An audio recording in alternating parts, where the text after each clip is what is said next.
السلام علیکم. السلام علیکم ګران ورونو. په تیره برخه کې مو د فطري عناصرو ټولګه تشریح کړه، کومه چې د ملحد لپاره یوه ستونزه ده. هغه د دغو عناصرو څخه په انکار یا مادي تشریحاتو ځان خلاصوي. نن به د دې لومړي عنصر سره د ملحدینو چلند ته ځیر سو چې هغه عنصر دیندارۍ ته میلان دی. مکون الا وهو نزعة التدین. له دیندارۍ مو مراد دا دی چې انسان دا درک کړي چې دی او د کائنات یو مدبر خالق لري او د هغه عبادت او نږدې کېدو ته میلان پیدا کړي او ځان ورته محتاج احساس کړي.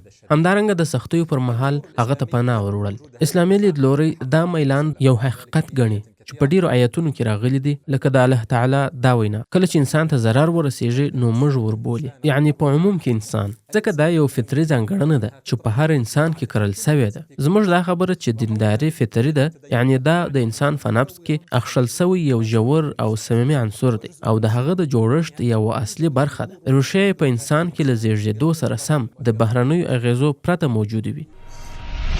په پیل کې ملحد د فطري دیندارۍ څخه انکار کوي او وایي د خالق پر شتون باور د روزنې له امله پیدا کیږي او دا باور نسل په نسل را لیږدول سوی دی. که انسان یوازې پرېښودل سي نو هیڅ داسې څه نسته چې هغه د خالق پر شتون باور ته وهڅوي. ملحد وایي ډېر داسې باورونه شته چې خلک پرې باور لري خو هغه یوازې خرافات دي، لکه بابا نویل چې د کرسمس د جشن په شپه د اسمانه په ګاډۍ کې راځي او شامار چې اور شیندي. نو موږ وایو که له دې حقیقته هم در تیر سو چې خرافاتي باورونه ور باندې دلیل نسی کېدلی. حال دا چې د خالق پر وجود هر څه دلالت کوي چې په دې لړۍ کې به یې ان شاء الله درته روښانه هم کړو. له شعوري اړخه د هغه خرافاتي باورونو ترمنځ چې ماشومانو ته ورزده کیږي ستر توپیر دی. کله چې لوی سي د هغوی بطلان ور معلومیږي چې هیڅ دلیل او اساس نه لري او بیا پر ځان خاندي چې څنګه د شامار او بابا نویل په ډول پر کیسو باور کړی یا هغه خرافات چې یو قوم پرې په یوه ځانګړې جغرافیه کې باور لري او نسل په نسل یې بلخوا دیندارۍ ته میلان هغه ژور احساس دی چې انسان یې په خپل نفس کې مومي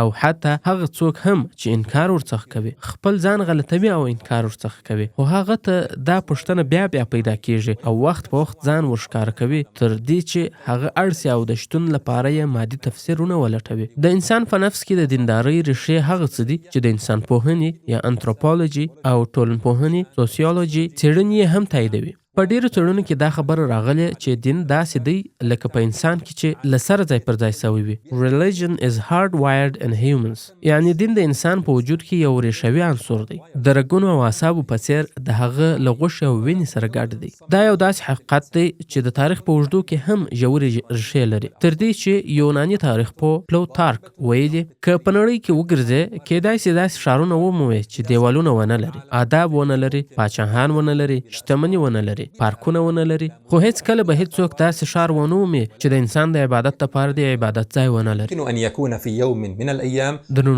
دا موضوع هیڅ اوږدو څېړنو او تاریخي پلټونو ته اړتیا نه لري، بلکې انسان یې خپل په خپل نفس کې احساسوي. کله چې په ستونزو او سختیو کې راګیر سي په زړه کې داسې یو احساس راپورته کیږي چې د دفع توان یې نه لري، داسې احساس چې درښیي چې یو ستر ځواک داسې سته چې د ژغورلو توان دی لري. د انسان له حالت څخه ښکاري چې د خپل رب لور ته مخه کوي ترڅو له دې ستونزې خلاص کړي.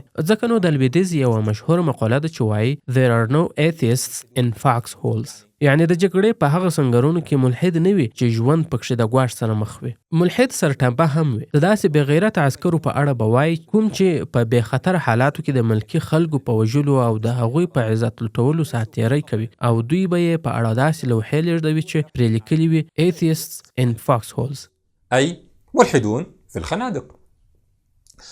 ډیر ملحدین په سرټمبګۍ سره ټینګار کوي چې ګواکې الله ته اړتیا نه لري او ډیر یې سره لدي چې پښتون یې باور نه لري، خدای ته ښکنځل کوي. نو داسې شي ته ښکنځل کیږي چې هغه شتون نه لري.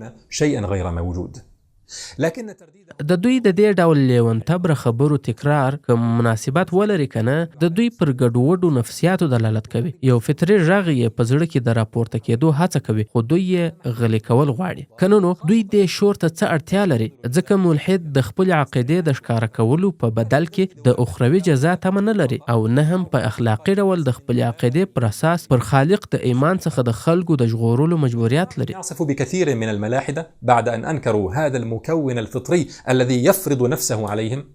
د دغه فطري عنصر چې ځان ور باندې عرضوي د تشي ډکولو لپاره دوی د داسې الحادي غونډو جوړول پیل کړل چې تر ډیره د مذهبي مراسمو سره ورته والی لري، لکه د ملحدینو کلیساوي چې د امریکا، کاناډا او برتانیا په څیر ډیرو هیوادونو کې خپرې شوي دي، چې دا په شعوري یا غیر شعوري ډول د همدې فطري اړتیا څرګندونه ده.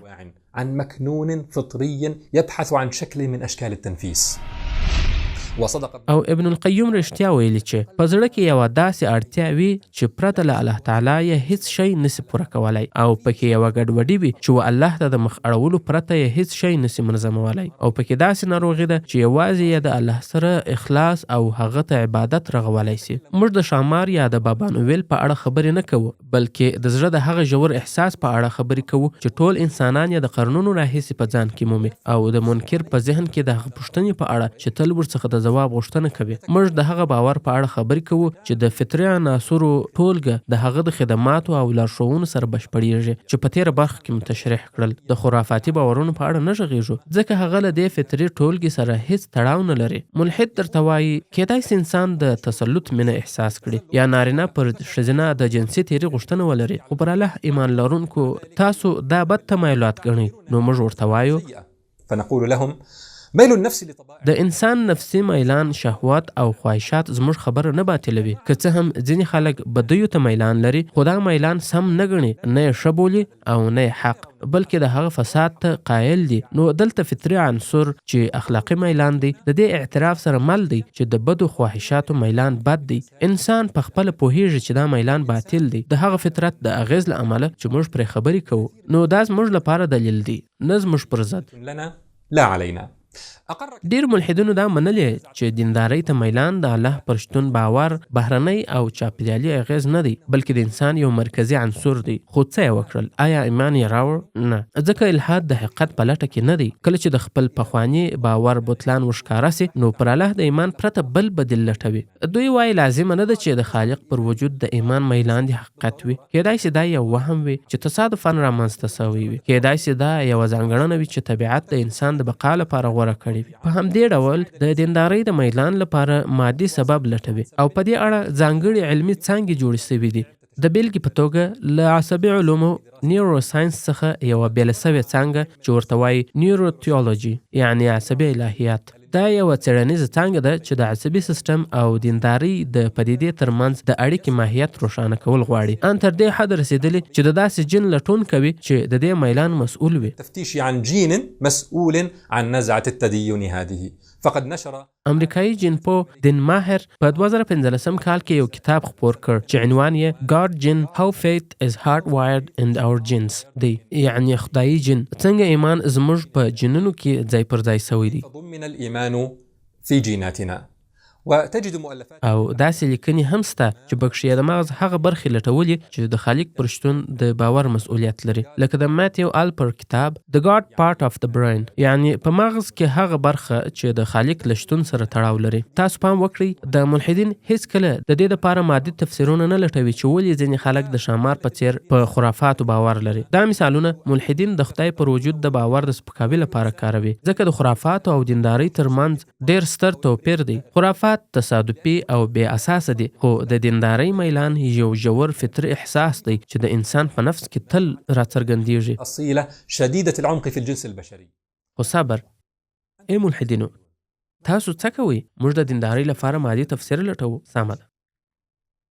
فرض کړئ چې تاسو د دیندارۍ لپاره مادي تفسیر وموند، نو باید د نورو فطري عناصرو لپاره هم مادي تفسیرونه ومومئ، هغه چې موږ یې په تیره برخه کې یادونه وکړه. في الحلقة الماضية موږ به د آزاد ارادې د احساس په اړه په برخه کې ووینو چې د هر څه لپاره مادي جنیاتي تفسیر ولې باطل دی او دا کار څنګه بې معنا او بې عقلي ښکاري. سره له دې بیا هم وایو فرضاً که تاسو د دیندارۍ لپاره جنونه وموندل، نور مو د عقلي ضرورتو لپاره وموندل، ځینې د اخلاقو لپاره او ځینې نور د غرایزو لپاره، نور بیا د هدفمندۍ د احساس لپاره او نور بیا د آزاد ارادې لپاره، چې دا خپل متناقض ښکاري. یعنی ته وایي چې داسې جنونه سته چې تا ازادۍ ته اړ باسي، خو بیا هم فرض کړئ چې دا ټول مو وموندل. لكن فلنفترض فرض کړئ چې دا ټول مو وموندل، خو دا همغږې او منظمې ټولګې څه دي چې انسانان د خالق پر شتون ایمان ته رابولي. د هغه عبادت خوښوي، هغه ته پناه وړي. ټول هغه عقلي ضرورت پکښې دي چې مراد یې پرې درک کیږي، او داسې اخلاقي میلان چې د هغه له اوامرو سره سمون لري، او د هدفمندۍ داسې احساس چې انسان خپل اتباع ته رابولي. د هغه د اطاعت یا نافرمانی په انتخاب کې آزاد اراده، او پر دې ځمکه د ازموینې د دې ټاکلې مودې د پاتې کېدو غریزې، حتی داسې ښکاري لکه ستاسې تصادف چې هم زموږ د رب عبادت کوي. که تاسې دا هر څه ومومئ، نو دا به بیا هم د دې خالق پر عظمت یو بل دلیل وي، چا چې دا په انسان کې ایښي دي، یو ځای کړي یې دي، او د خپلو شرعي امورو سره یې همغږي کړي دي. سرټمبه ملحدین وایي ضروري نه ده چې دا ټول میلانونه دي معنا ولري، شتون یې د صحت دلیل نسي کېدلی، او په حقیقت کې که څه هم پورته خبرې د هدایت غوښتونکو لپاره بس دي، خو موږ به د محیط سره بحث ته دوام ورکړو، ځکه دا بحث ګټور دی. په راتلونکو برخو کې به د ملحدینو د دې خبرې نتیجه ووینو چې وایي هغه څه چې انسان یې په ځان کې یو اړتیا ګڼي لازمي نه ده چې په حقیقت کې دې همداسې وي. نو بله برخه به د عقلي ضرورياتو په اړه وي ان شاء الله، او دا به یوه مهمه او ګټوره برخه وي. نو له موږ سره پاتې سئ. والسلام علیکم ورحمة الله. والسلام علیکم ورحمة الله.